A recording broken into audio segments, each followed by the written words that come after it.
Hey everyone, this is Omercan and welcome back to our series on Nurbek. In this video, I'll be painting over the environment Christina has put together last week in a similar way as I did in our previous video on combining 2D and 3D to create a parallax effect. The painted layers then will be put back into Blender and projected into the scene again. This video isn't going to be too technical, so I'm going to take this opportunity to talk about how pushing through a project that you don't think is quite working out can be beneficial for your artistic growth. Okay, let's get right into it.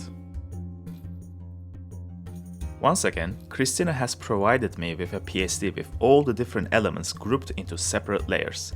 All I have to do is paint over these without affecting the original shape. You can achieve this by creating a new layer on top, then clip masking it to the original layer. This way, you get to retain the original layer's information, and when you're all done, all you have to do is merge these two layers. The other method is to alpha lock the original layer by clicking this little icon right here. That way, you won't affect the original alpha shape when you're working on this layer. As I'm painting over, my main goal is to simplify the information that is present and try to bring in a more stylized look to it, something a bit more painterly. I always start by applying a surface blur filter to get rid of most of the noise. Then, I'll be focusing on simplifying the shapes with broad strokes and introducing some color variation. I want this swampland to be moody, but still have some appealing colors underneath its dark and gritty atmosphere. The color scheme was pretty much established in the concepting phase, and the Blender render has given me a base color palette to work with.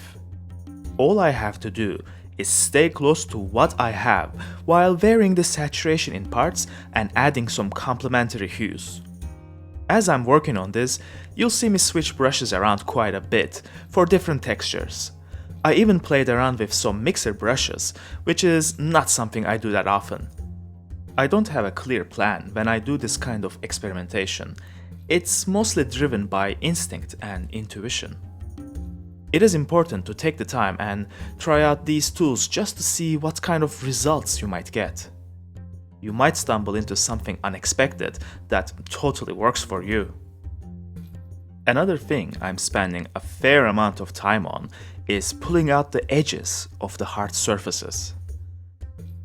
The rocks and the ruins are ideal for this. By simplifying the planes and increasing the value on some of the edges, I'm demonstrating the dramatic plane shift more clearly. This creates a clear contrast to the softer edges in the more organic shapes such as the trees. It also gives me the opportunity to create some wear and tear along these edges to show that these ruins have been here for a very long time. For the reflections on the puddles to work, I had to paint on the texture file separately. Once again, my approach here is the same. Just focusing on simplifying with big brush strokes and introducing new colors. No need to zoom in and overdo it. Most of the hard work will be done by Blender. You just have to focus on getting an interesting painterly feel. Okay, time for some real talk. If I'm being honest with you, throughout most of this process, I was thinking that this was going to be a failure. I think that has to do with the workflow we are trying out right now, because it doesn't really give you a glimpse at the results until the very end when all these layers are put back in Blender. I thought the whole scene was just a complete mess, and on its own, yeah, it probably would have been. But as a part of a bigger process, this phase was necessary. Whether while drawing, painting, or sculpting, I think we all go through that ugly phase.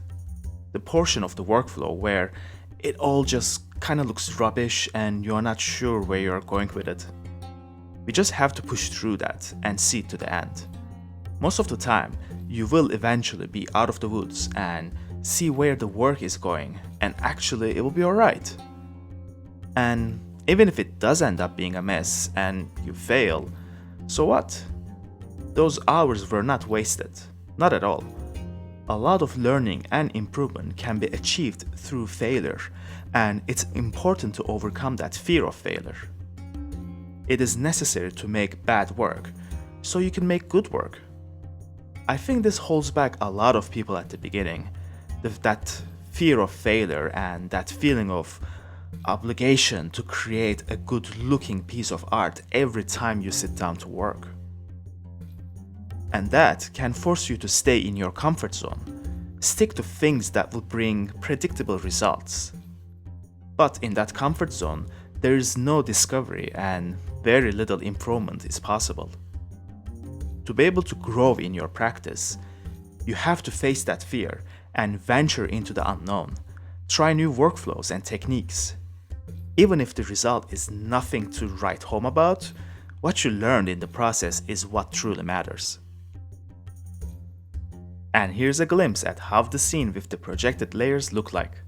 You guys will have to wait until the next video to see how the whole scene with the animations added is going to turn out. That means we are pretty close to wrapping up this concept creation series. I hope you liked this video and found it useful, even though it was a short one. Things have been extra busy for us this month, but we've been trying our best to stick to our schedule. Thanks for your time, and see you all next week. Take care, everyone.